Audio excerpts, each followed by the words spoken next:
Assalamualaikum warahmatullahi wabarakatuh. Perkenalkan, nama saya Putri Pancamiharja dari kelas 20 Manajemen F.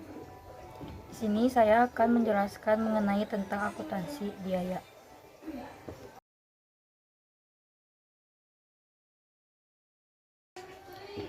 Dalam sesi pertama ada materi tentang peran akuntansi dalam organisasi.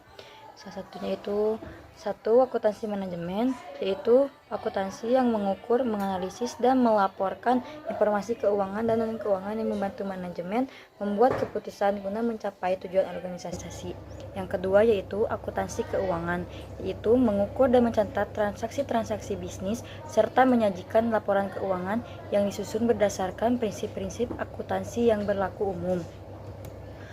Yang ketiga yaitu ada akuntansi biaya. Akuntansi biaya merupakan bagian dari akuntansi keuangan akuntansi manajemen karena akuntansi biaya bertujuan untuk memenuhi kebutuhan informasi bagi pihak luar dan dalam perusahaan.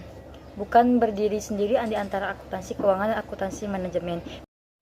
Dalam akuntansi keuangan dan manajemen memiliki beberapa perbedaan. Yang pertama itu tujuan. Di manajemen mengambil keputusan, sedangkan di keuangan mengkomunikasikan posisi keuangan. Yang kedua itu pemakaian utama. Dalam manajemen ada manajer internal dan di keuangan pemakaian eksternal. Yang ketiga yaitu fokus dan penekanan. Di manajemen berorientasi masa depan, sedangkan di keuangan berorientasi masa lalu. Yang keempat ada aturan pengukuran dan pelaporan. Di manajemen ada biaya atau manfaat, sedangkan di keuangan ada GAAP. Yang terakhir yaitu tentang waktu dan jenis pelaporan. Di manajemen ada bervariasi, di keuangan ada tahunan, kuartal. Lalu ada peran akuntan manajemen dalam mengimplementasikan strategi. Yang pertama yaitu manajer mengimplementasikan strategi dengan menerjemahkannya menjadi tindakan. Yang kedua yaitu menciptakan nilai adalah bagian penting dari strategi perencanaan dan implementasi. Yang terakhir yaitu nilai adalah manfaat yang diperoleh pelanggan dari produk atau layanan perusahaan. Lalu ada analisis rantai nilai. Satu yaitu rantai nilai. Value chain adalah perangkaian fungsi bisnis di mana manfaat ditambahkan ke produk atau layanan perusahaan. Yang kedua, yang terdiri dari rantai satu penelitian dan pengembangan, kedua desain produk, jasa atau proses, ketiga produksi, keempat pemasaran, kelima distribusi, dan keenam layanan pelanggan.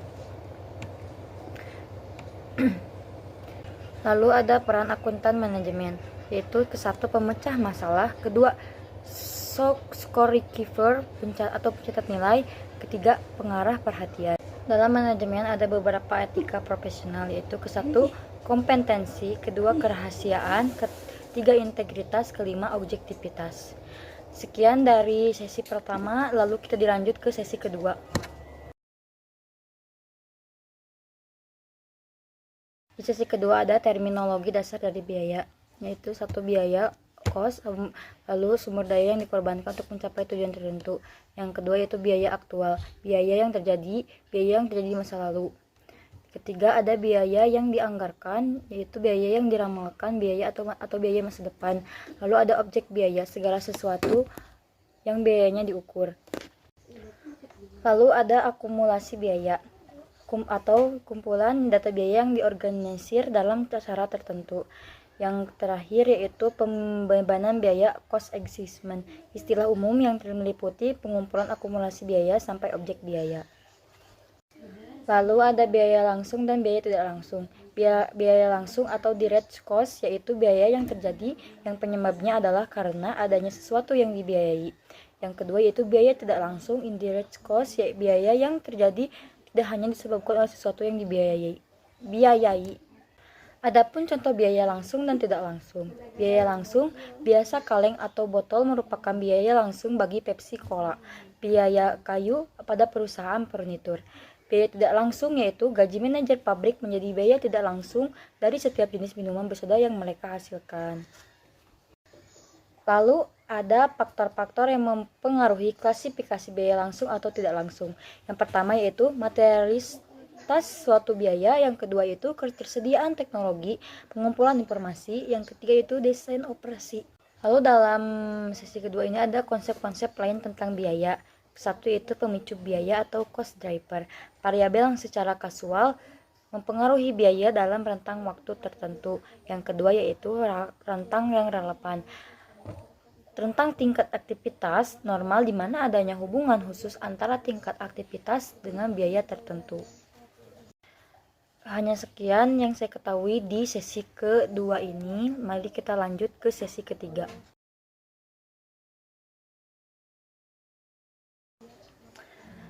Dalam sesi ketiga ini menjelaskan tentang pengenalan istilah dan tujuan biaya. Dalam materi ini terdapat jenis-jenis perusahaan. Yang pertama itu perusahaan sektor manufaktur, yaitu perusahaan yang membuat dan menjual produk mereka sendiri.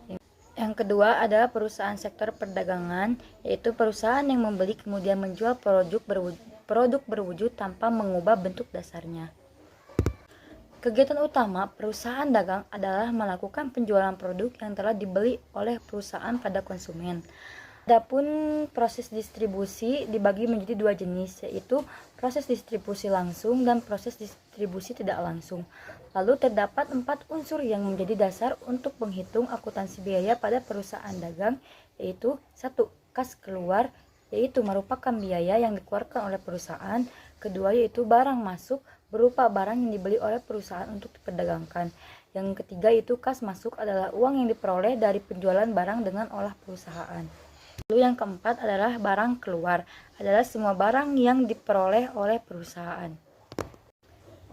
Biaya produksi dapat digolongkan menjadi 3, yaitu pertama ada biaya bahan baku. Biaya bahan baku adalah biaya perolehan semua bahan yang pada akhirnya akan menjadi bagian dari objek biaya dan yang dapat ditelusuri ke objek dengan cara yang ekonomis. Lalu yang kedua yaitu ada biaya tenaga kerja langsung. Biaya tenaga kerja langsung atau upah langsung adalah biaya yang dibayarkan kepada tenaga kerja secara langsung. Lalu yang ketiga ada biaya overhead pabrik. Biaya overhead pabrik adalah seluruh biaya manufaktur yang terkait dengan objek biaya maupun tidak, dapat ditelusuri ke objek biaya dengan cara yang ekonomis. Contoh biaya overhead pabrik diantara lain itu adalah biaya tenaga kerja tidak langsung. Misalnya upah mandor, upah satpam pabrik, dan gaji manajer pabrik. Yang kedua yaitu adalah biaya bahan penolong, misalnya pelumas, bahan pembersih, dan lain-lain. Yang ketiga, biaya reparasi dan pemeliharaan mesin pabrik.